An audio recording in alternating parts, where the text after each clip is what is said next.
हालांकि कई बच्चे के बाद टाली नहीं जानते, टाली भी भाई एक पेड़ ही होता है, शीशम जैसा सा एक पेड़ होता है टाली। मुझे तो एक पंजाबी का गीत याद आता है, तो पंजाबी किसका सिंगर तो भूल गया, गीत है, मेरे पिंड दे मोड़ ते टाली सी ओदी वगदी हवा निराली सी। गांव के मोड़ पे टाली थी, उसकी हवा बहुत अच्छी चलती थी। एक कुड़ी मेरे ते मरदी सी मर जानी दा नाम पाली सी। तो मगर यार लड़की का नाम पाली करने के लिए तू टाली उगा देगा, तो कुछ भी गा सकता है इस प्रकार से। पर अगले ने गाया तो भाई उसी टाली की अपनी क्या बनी होती है, सहनाई बनी होती है। मांगी बाई हुए हैं वो इसके अच्छे वादक हुए हैं भाई, प्लेयर्स, कोई सहनाई प्लेयर अपने राजस्थान में हो तो मांगी बाई हुए हैं। वैसे तो बिस्मिल्लाह खान साहब का नाम सुनते हैं हम सहनाई वादन के लिए, पर ये सुशीर वाद्य यंत्रों में सर्वश्रेष्ठ सुशीर वाद्य यंत्र सहनाई का तो इतना नाम सुनते हैं। कोई मांगलिक अवसर हो तो सहनाई बजे। नॉर्मली अपने किसी कह देते हैं और सहनाई कब बजा रहे हो, तो मांगलिक अवसर की बात कर रहे होते हैं हम उससे। चिलम के समान, चिलम जैसी नगाड़े के साथ बजती है, ढोल नगाड़ों के साथ ही बजती है। अच्छा मोरचंग, ये भगवान जाने क्वेश्चन उन्होंने खूब बार पूछा है। इसका एक और नाम होता है जूझ हार्प। मुझे याद आता है हमारे 2010 के मेंस में क्वेश्चन था, ये कॉलेज लेक्चरर के किसी एग्जाम के अंदर, वो ऑब्जेक्टिव एग्जाम में क्वेश्चन था, कौन से वाद्य यंत्र को जूझ हार्प कहा जाता है, तो मोरचंग को। किस प्रकार का वाद्य यंत्र होता है, सुशीर वाद्य यंत्र होता है, होठों के बीच रखकर बजाया जाता है। अक्सर लोग रेगिस्तान के अंदर, लोग रेगिस्तान प्रदेश में लोग ज्यादा प्रयोग करते हैं। तो लोहे से बना हुआ, ये तो दिख ही रहा है, इसमें क्या ही बताया जाए, लोहे से बना हुआ होठों के बीच रखकर बजाया जाता है। रेगिस्तानी क्षेत्र में लोग प्रयोग करते हैं।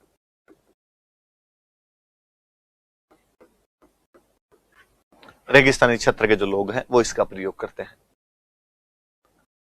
बांकिया पीतल का बना हुआ होता है, बिगुल के जैसा होता है, सरगड़ा जाति के लोग बजाते हैं और साथ में बजाते हैं ढोल व थाली।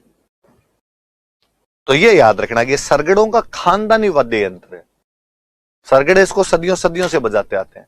और मैं जब भी क्लास में बांकिया पढ़ाता हूं, मुझे एक मेरे मित्र है उनकी बात याद आती है। उन्होंने मुझे एक बार सुनाया था कि यार हमारे गांव में सरगड़ों का एक घर है, हमारे जब भी कोई शुभ काम हो तो बांकिया बजाया जाता है, तो सरगड़े आते हैं बांकिया बजाने के लिए। तो एक बार वो नाराज हो गए किसी बात पे, तो उन्होंने हमारे गांव में बॉयकॉट कर दिया कि अब वो किसी के भी जाके बांकिया नहीं बजाएंगे। और हमें यार यूं बड़ा फील होता कि यार जब भी कोई काम और उसमें बांकिया नहीं बजे, तो फिर हम उन सरगड़ों के पास गए, उनकी जो भी मांग थी वो मांग पूरी की, तब उन्होंने उस बॉयकॉट को तोड़ा और उन्होंने हमारे बांकिया बजाना शुरू किया। तो सरगड़ों के साथ में बांकिया जुड़ा हुआ है, पीतल का बना हुआ होता है। तो इसका मतलब केवल दुनिया ही पीतल से नहीं बनी हुई है, पीतल से और कई चीजें भी बनती है, उनमें बांकिया भी है। तो बांका सा इसलिए नाम बांकिया कर दिया गया। बिगुल के समान होता है, सरगड़े बजाते हैं, साथ में ढोल बजाते हैं और थाली भी बजा लेते हैं। ढोल वैसे भी शुभ अवसरों पे बजे तो बांकिया भी उनके साथ में बज जाता है। बिगुल तो अपने समझते हो ना, बिगुल बजा दो, युद्धों के टाइम में जो बिगुल बजाए जाते थे। एक बात है मशक, हालांकि जब मैं मशक शब्द पढ़ता हूं तब मुझे लगता है यार मशक तो पहले पानी भरने के काम में लिया करते थे, बिस्ती के पास में मशक थी। आप ये भी देखेंगे तो एग्जैक्टली उसी प्रकार का है, पानी भरने वाले जैसा सा ही है। अभी जब मैं ये पीपीटी देख रहा था, बाहर बना रहे थे भैया, तो मैं इसमें देख रहा था कि यार कौन कौन से फोटो लगा दिए आपने, कैसे कैसा बनाया इसको। तो मैथ्स वाले कृष्णा सर बैठे थे, उन्होंने वापस मुझे कहा कि सर ये जो मशक है ना, पहले तो हमारे गांव में भी खूब सारे लोग बजाने के लिए आया करते थे। एक बार फूंक मार के इसको भर दिया जाता था हवा से, बाद में बजती रहती थी और बाद में अपने वो चीजें बजाते रहते थे। चमड़े की बनी हुई होती है, कपड़े की सिलाई कर दी जाती है ऊपर, इसमें फूंक मार के इसको भर देते हैं, बाद में इसमें आवाज निकलती रहती है। तो ये मशक है, पुंगी की तरह देख लो, पुंगी लगभग ऐसी।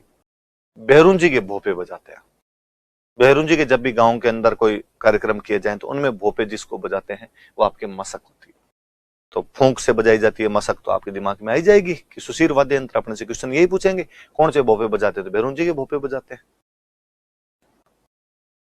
नागफणी, नाम नाम याद करना है केवल, क्या नाग जैसी है तो नागफणी। फिर देख लो ई की मात्रा है जी, तो नागफणी है। सर्पाकार नली है, पित्तल की सर्पाकार नली है, तो ये भी पित्तल की। बांकिया भी पित्तल का है, नागफणी भी पित्तल की। ई की मात्रा याद रखना, और इसमें पूछे जाने लायक कुछ ही नहीं है। करना, सुरनाई जैसी एक नली, पर तो ये बहुत लंबी होती है भाई, 7-8 फीट लंबी होती है। 7-8 फीट खूब लंबा हो जाता है यार करना, तो ये करना है। सुरनाई जैसी एक लंबी नली होती है, नोकदार, नोकदार हो गए लास्ट में जाते जाते। तो नोकदार एक नली होती है, करना बोलते हैं इसको, 7-8 फीट लंबा होता है करना। तो करना याद रखना। तुरही, पीतल की 2 नलियां होती है, एक ये इसने पकड़ रखी है यहाँ पे हाथ में, ये और ये 2 पीतल की 2 नलियों की बनी हुई थी तुरही। याद रखने वाली बात वापस, तुरही किस प्रकार का वाद्य यंत्र है? सुशीर वाद्य यंत्र है। ई की मात्रा है। तुरही, नागफणी, पुंगी, बांसुरी, सुरनाई, सहनाई, सिंगी, सिंगा, मुरली, तमाम किस प्रकार के वाद्य यंत्र है? तो सारे के सारे आपके सुशीर वाद्य यंत्र है। सुरनाई हम पढ़ रहे हैं सहनाई के समान होती है। ये बड़ी जोरदार बात देखो, इसे गिला करके बजाया जाता है कि स्वर तभी निकलेंगे अच्छे, सुर तभी आएंगे जब इसको गिला करोगे आप। मतलब जिनमें सुर लगा हुआ इनमें लफड़े तो हैं। सुरिंदा कहता है कि जब सुर तभी निकालूंगा जब तुम चुप हो जाओगे।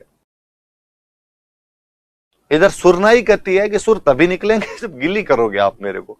सूखे में नहीं निकले भाई साहब, थोड़ी तरावट आए, थोड़ा चिल करो तो निकाल दूंगा आपकी आवाज। ढोली, लंगा, मंगनिया, ढाडी, इस जाति के जो लोग होते, ये लगभग आप फिर याद करेंगे, हम जब संगीत पढ़ रहे थे हमने कि संगीत जीवी जातियां पढ़ी थी। ऑब्वियस सी बात है कि जो संगीत जीवी जातियां होगी वही तो इन वाद्य यंत्रों का प्रयोग करेगी। क्या ढोली, ढाडी, लंगा, मांगनियार ये सब संगीत जीवी जातियों में हमने नहीं पढ़े थे? सुरनाई का प्रयोग कर लेंगे। तो सुरनाई या सहनाई एक ही बात होती है, गिले करके बजाया जाता है। ये बात याद रखने वाली है इसके अंदर।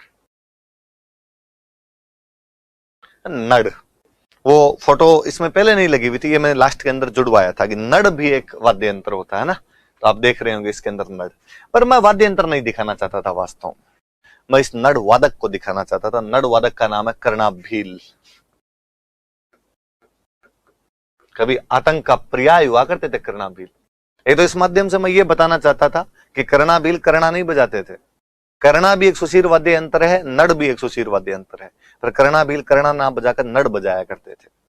कर्णाभील बहुत बड़े डाकू, भारत पाकिस्तान दोनों साइड में डाकुओं के अंदर आतंक था इस बंदे का।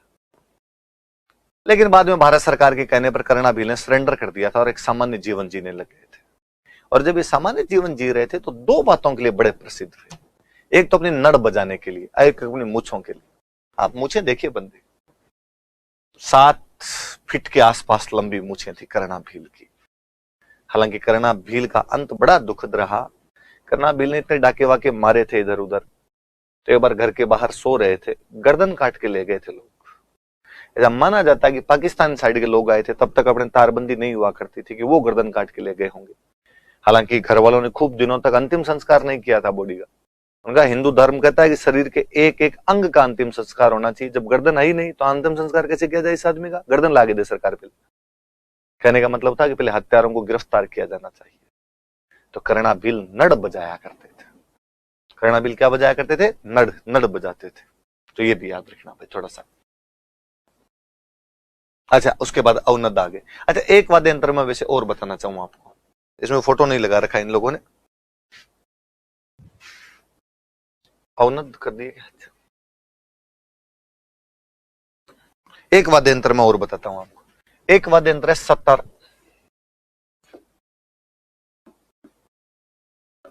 एक वाद्य यंत्र है सतारा।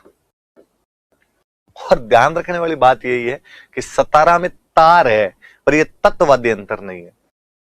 सतारा सुशीर वाद्य यंत्र है। कई बार बच्चा, ये आरपीसी का और पूछा हुआ सवाल, इनमें से कौन सा एक तत्व वाद्य यंत्र है, और उसने पहला ऑप्शन दे दिया आपके सतारा, ताकि बच्चा इधर तो फंसे, सतारा में तो आगे फंसे।